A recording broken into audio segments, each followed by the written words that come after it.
spending a full day inside Borderlands 4, I feel like I finally have a clear picture of what this game gets right, where it stumbles, and how it fits into the series. In this video, I'll walk you through the experience across story, gameplay, endgame systems, and performance, and finish with an honest verdict whether it's worth your time or not. Let's dive in. Borderlands 4 dropped us a new planet called Kairos, a sprawling prison world that immediately feels bigger and more alive than any Borderlands setting so far. The world is divided into large regions, but they're connected in a way that allows you to travel between them without the constant loading screens older games were known for. Dynamic weather and more open layout give exploration a natural flow. It's still recognisably Borderlands, but it finally feels like a modern open zone shooter rather than a set of small maps stitched together. Combat remains the heart of the series, and Borderlands 4 delivers the most polished gunplay Gearbox has produced. Weapons feel crisp, movement is smoother, and small tweaks like grenades that recharge over time keep fights active and flexible. The new licensed parts system lets guns spawn with traits from multiple manufacturers, creating combinations that wouldn't have been possible in earlier games. Legendary weapons are deliberately rarer than they were in Borderlands 3, which makes each drop feel significant again. For anyone who felt the legendaries lost their magic in the previous game, this change brings this thrill back. The 4 new Vault Hunters each offer deep customization.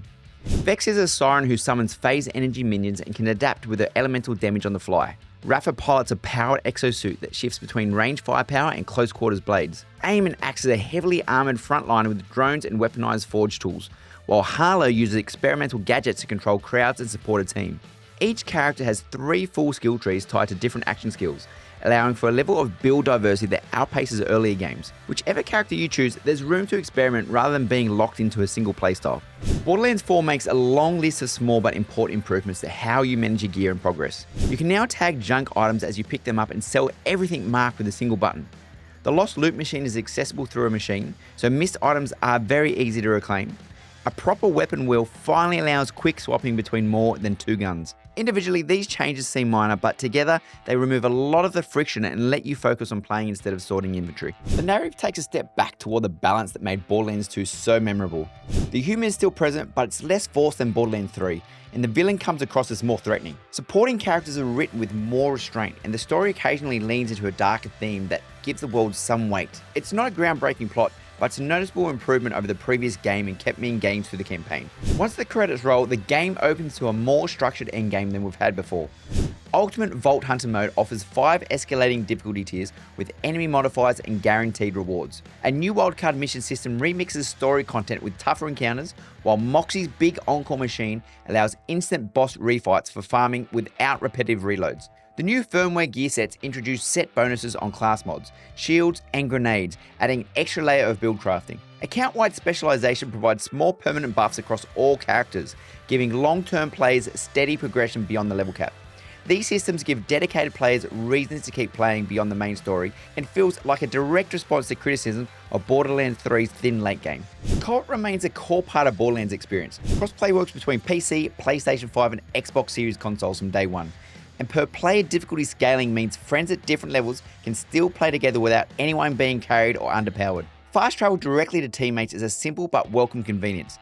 Cross-save isn't available yet, so progress stays tied to the platform you start on, but overall the multiplayer features are strong and easy to use.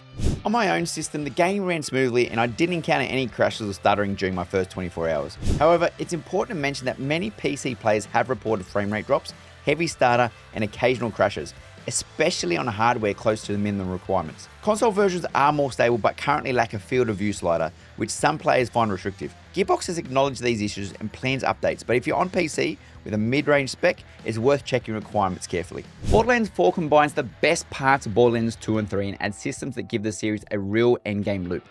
The gunplay is excellent, loot feels rewarding again, and quality of life updates remove much of that old frustration. The story is improved, though still not the franchise's strongest, and while I personally had smooth technical experiences, performance problems reported by others are worth noting. If you've been waiting for a Borderlands that respects your time while still delivering chaotic gunplay and endless loop, Borderlands 4 is easy to recommend. For new players, it's a solid entry point. For veterans, it finally feels like a sequel we've been waiting for. So thanks for watching. If you played Borderlands 4, share your own first impressions. I'd love to hear how your experience compares to mine. And as always, thanks for watching. I'll see you in the next video.